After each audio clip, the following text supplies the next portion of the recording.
They are the welcome scenes we haven't seen in more than a year.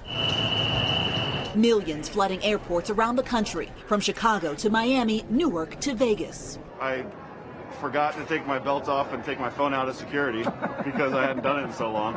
You were a little out of practice? Yeah. Over the weekend, TSA set a new pandemic record, nearly 2 million passengers in a single day, in all processing more than 6 times the travelers of Memorial Day 2020.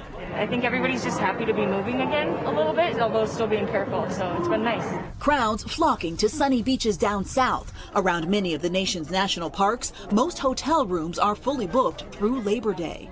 I think with COVID, you kind of just needed an escape, and it was an escape that was safe. And Hawaii, once home of some of the strongest COVID restrictions, now once again filled with tourists. But it wasn't a warm welcome everywhere.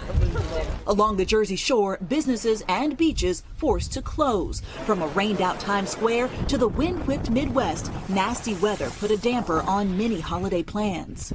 But even with Americans getting out and about, a word of caution from Dr. Anthony Fauci in a new interview with The Guardian, warning Americans against declaring victory prematurely, noting we still have a ways to go.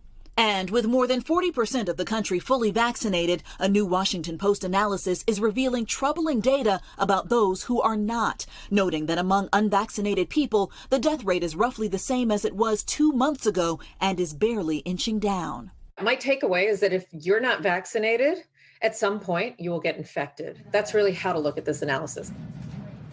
And Blaine, another variant's been discovered as travel picks up. Yeah, Peter, there is new concern about a potentially more transmissible variant in Vietnam. Parts of that country are now back on lockdown, but so far there have been no cases of that variant found here in the U.S. Thanks for watching our YouTube channel. Follow today's top stories and breaking news by downloading the NBC News app.